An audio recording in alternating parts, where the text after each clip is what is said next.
Hi, my name is Anna Mae Matthews of Lancaster, California, and I've been living at Roseman at 2444. Uh, um, the Lancaster in Kern County and the Lancaster sheriffs have rented two mobile homes here at 2448 and 2452 in the same mobile park, and they've been doing the same things to me. In fact, the lady I've been renting from, I can't even stay anymore. Neither can she, but because we couldn't get another roommate. But she's not gonna stay with me because the sheriffs have been in her phone and she's being harassed for even helping me and stalked pretty much. And this can be verified even through my church, through certain people. My pastor doesn't know what's going on, and I don't know. He does need more prayer for that too. But the thing of it is I'm trying to go to school. My identity's been taken. I mean, I can't. I'm trying to get my license. An investigator did a check on me. I got not court papers, but these legal documents stating I have no arrest, no criminal record. My last arrest was 2006 for driving on an alleged suspended. I don't do that. And DMV won't give me my license. They're saying I need $200 for it, and I gotta put a machine in my car, and yeah, I mean, and pay $400 registration for a 2005 PT Cruiser that was given to me that don't even run yet. I mean, this stuff's crazy, and well, they need to finance. See, I was a receptionist somewhere, and for years I've been screaming I'm an eyewitness and I want to testify. And I'm trying to testify against Lee Baca and his kickback criminal crew. You wouldn't believe how many people. I walked into this meeting and was in there for long periods of time. And I heard and saw too much. I was offered a lot of money and refused it because, in the book of Matthew it says, "Do not take a bribe," and I just felt like the Good Samaritan, and I've been I got arrested for a DUI, not legally, and I wasn't drunk, and there were witnesses. Of course, they weren't allowed in court, and it wasn't legal through the courts, but it was through the courts. But, I mean, these documents will prove it, and my church can back me up. For 4 years in and out of jail for a crime I never committed, was never legally arrested, but arrested. There's proof to what I'm saying. And I've been court ordered to Tarzana Treatment Center, was in there for almost, I believe, a little over a month, and then they kicked me out. They said I was going to die that day. Within an hour or two, I was in emergency.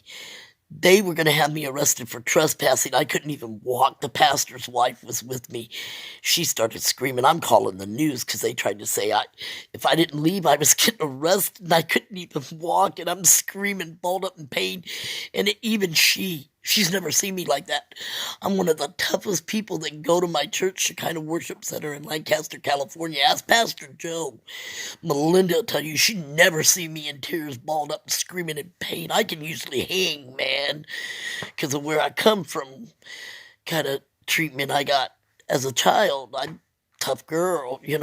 But the thing of it is the sheriffs have also taken my purse. They've kept all my jewelry, my money, my belongings, my identity. The Hawks. There's a sheriff named the Hawks who I can identify who's been using my name. Him and his wife. I've got another person in Florida using my name. I saw Social Security workers, code enforcement, mayors. I mean, you name it. Judges, DAs, public defenders, city workers, city employees. And I'm trying to testify. And this guy, Lee Baca, if you look on the news, boy, it was a big deal. Um, I've been arrested for hanging curtains. I had a $250,000 bail. I was looking at 20 years in prison because I hit a nail 3 times with a hammer too early in the morning, alleged. So I was arrested for hanging curtains, literally. The sheriffs were already there to arrest me, though. I had just come back from Oceanside. I'd been gone for a week. I was all night on Facebook, and then that morning I was arrested. They got a restraining order against me. I'm in a locked room, but they were in fear for their lives because I hung curtains. A judge gave them a restraining order. People were like, "Are you kidding me? How could they get a restraining order? And how could she even get arrested? This is crazy." A lady from the church went to court with me. And the judge goes, "Well, you need to realize you're in serious trouble. This 20 years, you're going to do some hard time. I suggest you settle for 15 or 10 years and just take a plea." I said, "Are you out of your mind? It ain't illegal to hang curtains. I'm not taking no plea." And he goes, but before that, the judge goes, he goes, "You know what? This is not a legal arrest." He's telling the cops and the people in the courtroom. He goes, "I'm going to detain her for you to figure out how to manipulate this paperwork so you could try to make it look like a real arrest for something she did instead of a non-crime." And then you see a cop running up to the judge going and pointing to the lady from the church with me and going, and he's grabbing his head and he goes, "Okay, I'm just going to OR."